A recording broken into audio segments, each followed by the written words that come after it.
Myanmar से बांग्लादेश आ रहे Rohingya के समूह पे म्यांमार का आर्मी ने अंधाधुंध फायरिंग कर दिया। कुछ लोग कह रहे हैं कि ये म्यांमार की आर्मी नहीं है, म्यांमार का एक हथियारबंद समूह है, उसने जो है रोहिंग्याओं के ऊपर जो है अंधाधुंध फायरिंग कर दिया। आखिर म्यांमार जो है रोहिंग्या को मार के क्यों भगा रहा है, उसके पीछे का सबसे बड़ा कारण यह है कि ये जब रोहिंग्या की जनसंख्या म्यांमार में बढ़ रही थी उस समय इन लोगों ने जबरदस्त उत्पात मचाया और म्यांमार के रहने वाले बौद्धिस्टों के घरों में आग लगा दिया, उनके बहन बेटियों के साथ गलत किया। उसके बाद से म्यांमार में जो है एक हिंसा जन्म लेता है और म्यांमार के लोग रोहिंग्या को मार के भगाना शुरू कर देते हैं।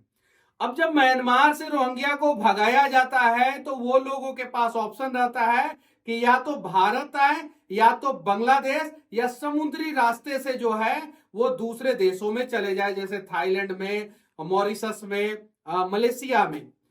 दूसरे देशों में जाने के लिए उनके पास पैसे नहीं रहते हैं या दूसरे देश का बॉर्डर का सिक्योरिटी जो है टाइट है, इसलिए वो इजिली टारगेट जो है भारत और बांग्लादेश को करते हैं। लेकिन वो भारत में जब घुसते हैं तो भारत में कुछ ऐसे लोग हैं जो पहले से ही उनके लिए आधार कार्ड और भी बहुत सारा कार्ड जो है बना के रेडी रहते हैं। अब आधार कार्ड कैसे उनका पहले ही बन जाता है। राजस्थान में एक केस आप लोगों को देखने को मिला होगा जिसमें जो है बहुत सारे बच्चों का आधार कार्ड फर्जी तरीके से बनाया जा रहा था और उसी आधार कार्ड को बाद में मॉडिफाई कर दिया जाता है, एज मॉडिफाई कर दिया जाता है, नेम मॉडिफाई कर दिया जाता है और बच्चा का आधार कार्ड बनाने के दौरान आपको फिंगरप्रिंट देने की जरूरत नहीं होती है और जैसे एज और नेम मॉडिफाई करेंगे आपका फिंगरप्रिंट लगेगा और आप अपना फिंगरप्रिंट लगा देंगे, हो गया रोहिंग्या भारत का नागरिक विद एड्रेस प्रूफ के साथ। उसके बाद से एक रास्ता भारत में घुसने का रोहिंग्या के लिए, दूसरा रास्ता बांग्लादेश में घुसने का रोहिंग्या के लिए। जब बांग्लादेश में रोहिंग्या घुसते हैं तो देखते हैं कि म्यांमार में तो हमारे पास खाने का व्यवस्था था, बांग्लादेश में तो वो भी नहीं है। बांग्लादेश में 5% लोग जो है वो खुश है, संपन्न है, खुशहाल है और कपड़े उद्योग में व्यस्त है। बाकी 95% लोग हैं वो गरीबी के हालात से जूझ रहे हैं, तंगहाली के हालात से जूझ रहे हैं। इस वजह से कपड़ा उद्योग में पूरे दुनिया में चीन के बाद सबसे सस्ता मजदूर जो है वो बांग्लादेश में मिल जाता है और इसलिए जो है कपड़ा उद्योग जो है फलता फूलता बांग्लादेश में आगे बढ़ते गया। अब रोहिंग्या भारत में घुसते हैं तो उनका आधार कार्ड, उसके बाद से अगर वो बांग्लादेश में आते हैं तो देखते हैं कि यहाँ तो ऑलरेडी मारकाट मचा हुआ है, समस्या है, यहाँ पे विकराल है और हमने जो 17 बच्चे पैदा किए हैं उनको जो है हम खिलाएंगे कैसे, पिलाएंगे कैसे। तो फिर वो बांग्लादेश के रास्ते जो है इस्लामपुर बॉर्डर है, दक्षिण 24 परगना है, उत्तर 24 परगना है, नदिया है, कुछ बिहार है, जो पश्चिम बंगाल से सटा हुआ डिस्ट्रिक्ट है, उन सब डिस्ट्रिक्ट से होते हुए जो है वो जो है पश्चिम बंगाल में घुसते हैं और अगर पश्चिम बंगाल में रहने का व्यवस्था हो गया तो ठीक है, वरना बिहार और झारखंड को वो लोग टारगेट करते हैं। अगर बिहार झारखंड में रहने का व्यवस्था है तो ठीक है, नहीं तो भारत में सबसे सुरक्षित स्थान जो रोहिंग्या ढूंढते हैं वो पहाड़ी एरिया और जंगली एरिया ढूंढते हैं। जैसे कि आप लोगों ने उत्तराखंड में देखा कि रोहिंग्या जो है पहाड़ों पे किस प्रकार से मजार बना के अतिक्रमण करने का प्रयास किए, उसके बाद से जम्मू कश्मीर में पहाड़ों पे किस प्रकार से अतिक्रमण चल रहा है, उसके अलावा मध्य प्रदेश के पहाड़ों पे किस प्रकार से अतिक्रमण चल रहा है, उत्तर प्रदेश के बुंदेलखंड साइड में जो जंगल है, जो पहाड़ है, उस साइड में किस प्रकार से अतिक्रमण चल रहा है। अब ये 200 रोहिंग्या को जो म्यांमार ने मारा है, यानी कहने का मतलब है कि म्यांमार जो है रोहिंग्या के खिलाफ सख्त एक्शन ले रहा है और 2021 के आसपास म्यांमार में तख्ता पलट हुआ और जब से तख्ता पलट हुआ म्यांमार में भी उथल पुथल चल रहा है।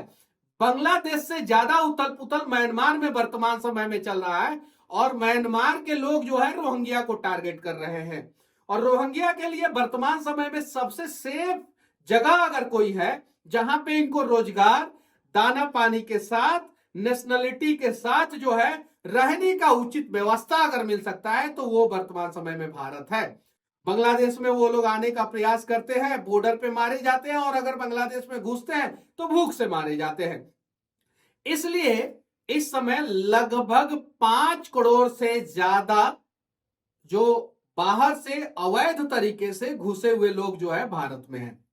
अब सोचने वाली बात है कि 3,300 किलोमीटर लंबा लगभग पाकिस्तान और भारत का बॉर्डर है और 4,043 किलोमीटर लंबा जो है भारत और बांग्लादेश का बॉर्डर है। यानी भारत और पाकिस्तान के बॉर्डर से लंबा बॉर्डर भारत और बांग्लादेश का है।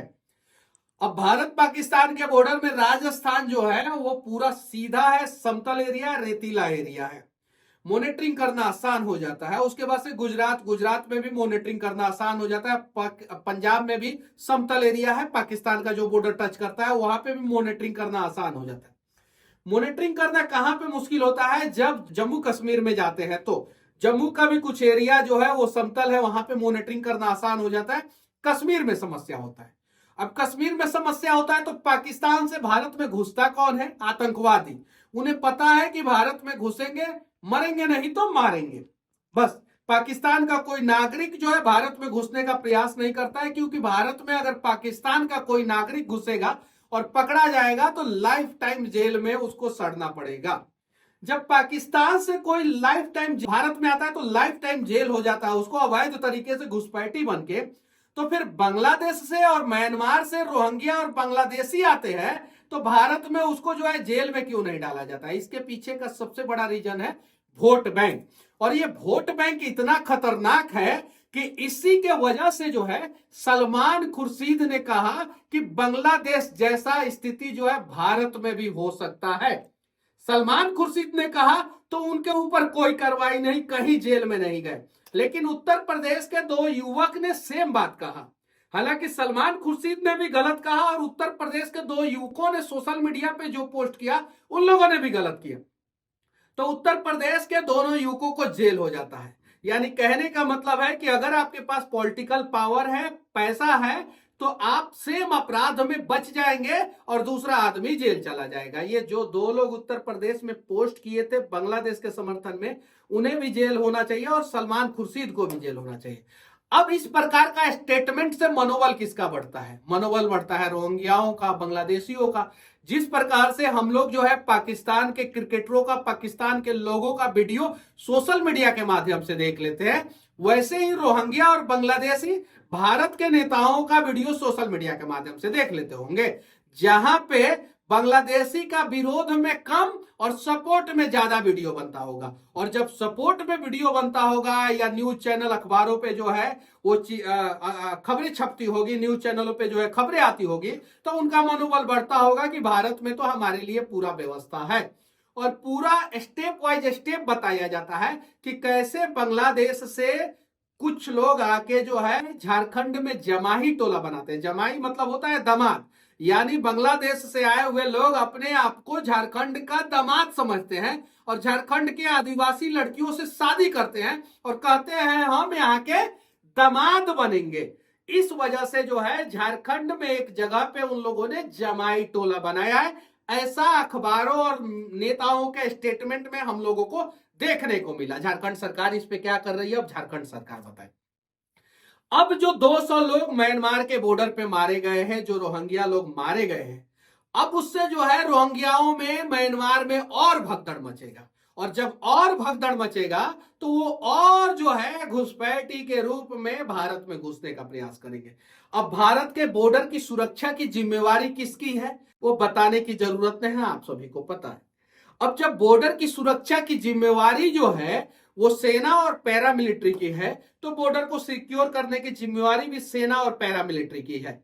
हालांकि सेना और पैरामिलिट्री पे सवाल नहीं खड़े किए जा सकते हैं, इसलिए मैं कहना चाहता हूं कि जिस प्रकार से पाकिस्तान बॉर्डर पे अगर कोई घुसपैठी जो है भारत पाकिस्तान बॉर्डर पे भारत में आने का प्रयास करता है तो सेना को पूरा आदेश दिया गया है कि आप गोली मार दो। वैसे ही 2012 में मनमोहन सिंह ने बांग्लादेश से जो समझौता किया था, जिस समझौते के तहत जो है भारत और बांग्लादेश के बॉर्डर पे कोई गोली नहीं चला सकता है, तो उस समझौते को निरस्त कर देना चाहिए। और जैसे ही भारत के बॉर्डर में कोई भी व्यक्ति अवैध तरीके से घुसने का प्रयास करेगा तो उसको गोली मार देना चाहिए। अब बांग्लादेश और भारत का बॉर्डर जो है सिर्फ और सिर्फ ह्यूमन तस्करी के लिए नहीं यूज होता है, मतलब कि सिर्फ और सिर्फ इंसान उधर से इधर नहीं आते हैं। बहुत सारी चीजें, खाद्य पदार्थ, तेल और बहुत सारी चीजें जो है भारत से भी बांग्लादेश जो है वो तस्कर लेके चले जाते हैं। अब कहाँ पे लूप होल्स है, किस प्रकार से लेके जाते हैं, ट्रक जो है वो भी जो है तस्कर लेके चले जाते हैं। बहुत सारा मवेशियों का तस्करी होता है बिहार के सीमांचल क्षेत्र से, और झारखंड के कुछ क्षेत्रों से मवेशियों को भर भर के जो है वो बांग्लादेश पहुंचाया जाता है। अखबारों में और टीवी चैनलों के माध्यमों से आप लोगों को देखने को मिलता होगा।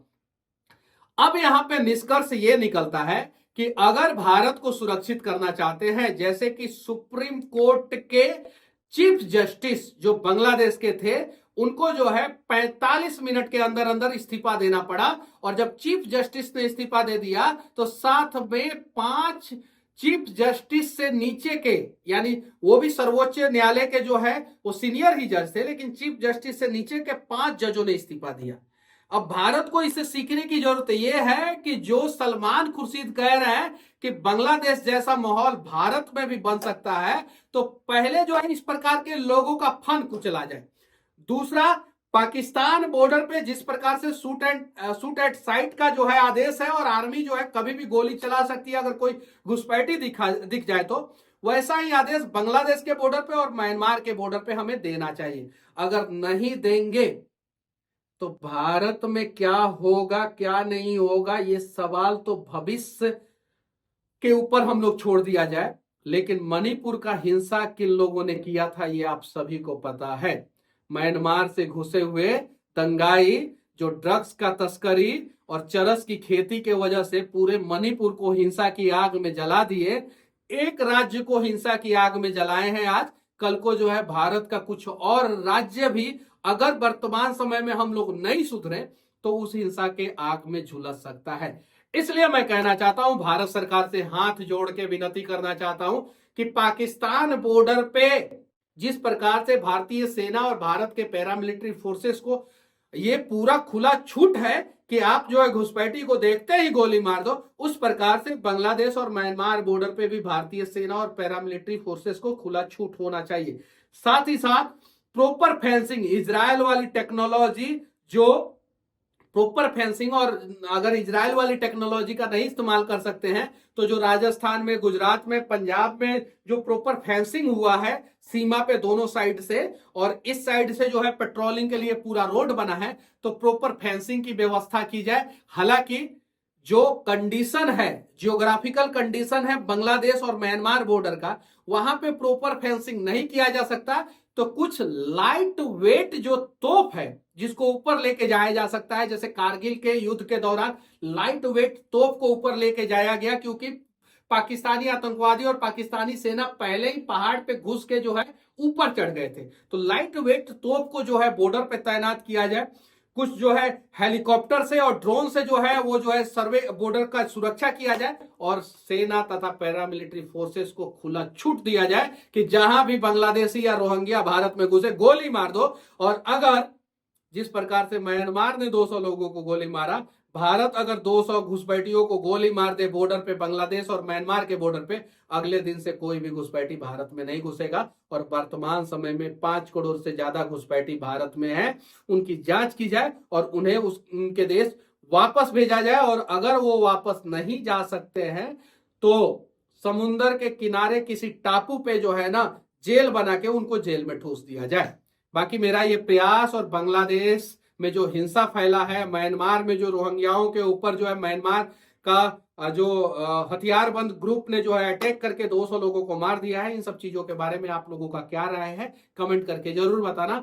और आइए हम सब मिलके जो है भारत को और मजबूत करते हैं, और जो लोग भारत पे सवाल खड़े करते हैं और भारत में हिंसा फैलाने की बात करते हैं उनके मनोबल को तोड़ते हैं। जय हिंद।